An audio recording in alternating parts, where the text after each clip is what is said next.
Hello, people of YouTube.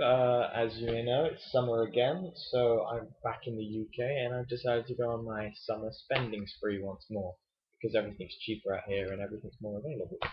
So let's start with what I got at the store. I got black primer from Vallejo. It's Vallejo black primer, and it's designed for airbrushes, which is great because it means I don't have to spend a lot of money either on spray paint or and a lot of time on diluting black in the spray gun because it'll just save me a lot of money and time basically. Right, and now for the main thing. For most of you that don't know, which is pretty much anyone that doesn't know, hasn't met me in person already, I've been interested in the game War Machine and Hordes for quite some time now, and I've really been pushing it in Dubai for people to get started and start playing. So I managed to convince one of the guys to start it. There are a few others that haven't started it yet, and I think there's one guy who's coming out who said on the forums that he plays it. So there'll be three of us to start out with, and hopefully more to come as the game gets more popular. Because like fantasy out in Dubai sort of had a monkey see monkey do thing where like three or four guys were playing fantasy, then suddenly in 6 months, about half the people there were playing fantasy. I didn't play fantasy mostly because a lots of models which I didn't want to paint, and two there wasn't really an army that I don't know struck me as much as War Machine and Hordes interested me. So anyway, I'll go on to what I got from War Machine and Hordes. You can find out what army I'm starting. Right, so first of all, Hordes Mark II rulebook, big, full color, unlike GW, which is nice, and it's a lot cheaper. It was about, you live in the UK, it's about £15 cheaper.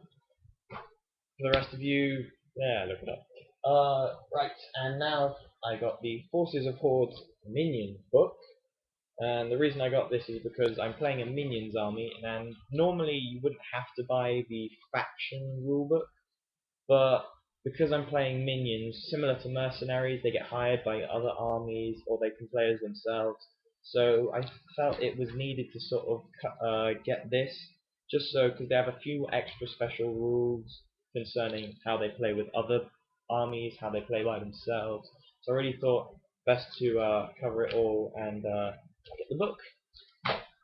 Right, I've also got the token set. So it comes with, let's just read this. 20 Fury tokens, 4 Spell tokens, 3 Animus tokens, 2 Bad Juju tokens, 10 Duggan tokens, 5 Customizable Faction tokens, 4 Knockdown tokens, 1 Craft Talisman token, 3 Upkeep Spell tokens, 2 Pharaoh Prayer tokens, which I won't be using, 3 Spirit Bind tokens, 1 Prey token, 2 Corrosion tokens, 2 Stationary tokens, and 3 Token Stands. Token. And now let's move on. I'm playing as Blindwater Congregation, mostly because and something struck me about giant gator men. Just so cool. My Warlock is Bloody Barnabas, who is pretty insane, both in his story and as an actual character. He's a lot sturdier than most warlocks in the game, for those of you that don't know, and also he has a bigger base than most. So he comes in 1, 2, 3, 4 parts: main body, the on the base, the tail, the axe and the arms that hold it, and this sort of banner, like sort of trophy rack thing. Another model I got was the Light War Beast, who's actually surprisingly small. Is the Bull Snapper, which is basically a small crocodile. Well, I say small because you're about to see the next model, but he's basically a crocodile. But Light War Beast. He's only 3 points. He's pretty cheap. Just sort of. He's not overly amazingly powerful, but you know he's there because he's got some good benefits and he's cheap, so why not? And now possibly one of my favourite models in the whole army. I had to assemble these guys first, just because I like them so much. But this is the Black-Hide Wrestler. He's effectively a giant. He's basically a giant crocodile wrestler. He's got like the luchador mask here, and yeah, he's just awesome. I put him right up close there. You can see he's got the sort of like buffed out chest.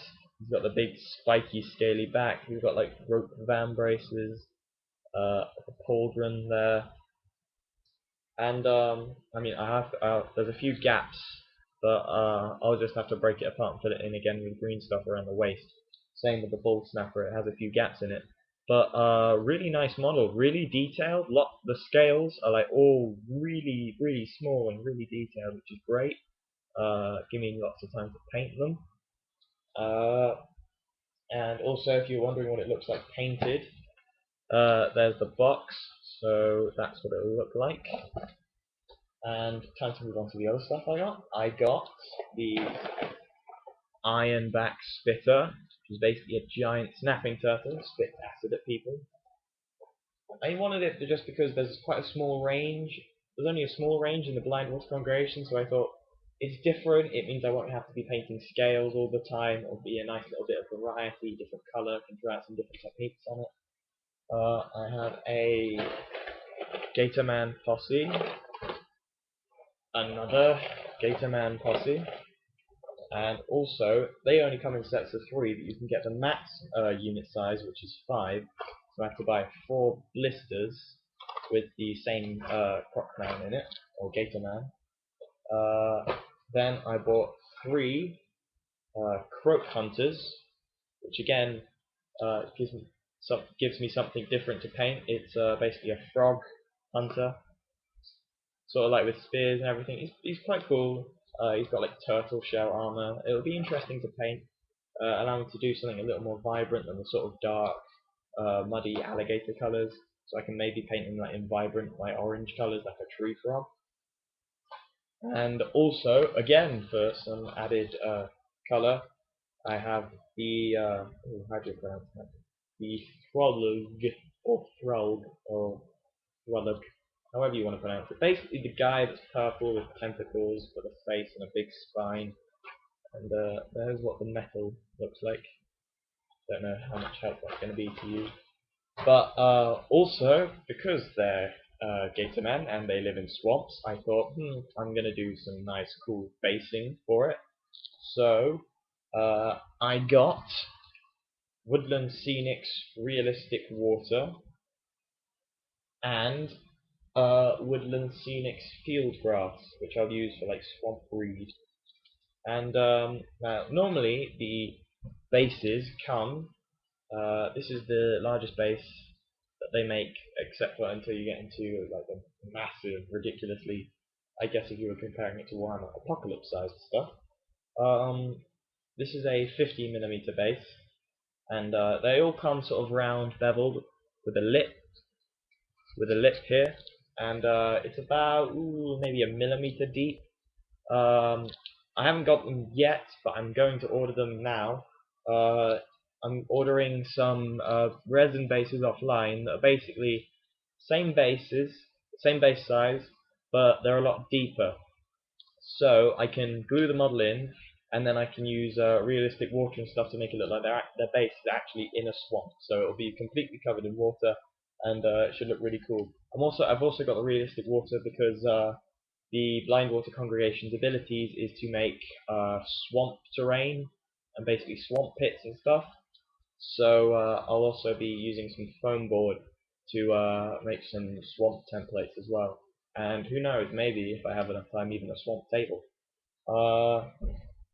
Obviously, with another cool thing about War Machine and Hordes is that when you buy a box, you don't necessarily need the faction book, because all the rules for the model you buy come on cards with it. So that's Bloody Barnabas's, because he's a warlock, he comes with 2 cards, both double-sided. Then there's pretty much all the others. There's Black-Hide Wrestler, ball snapper, and just loads, pretty much everything. Um, yeah, that's pretty much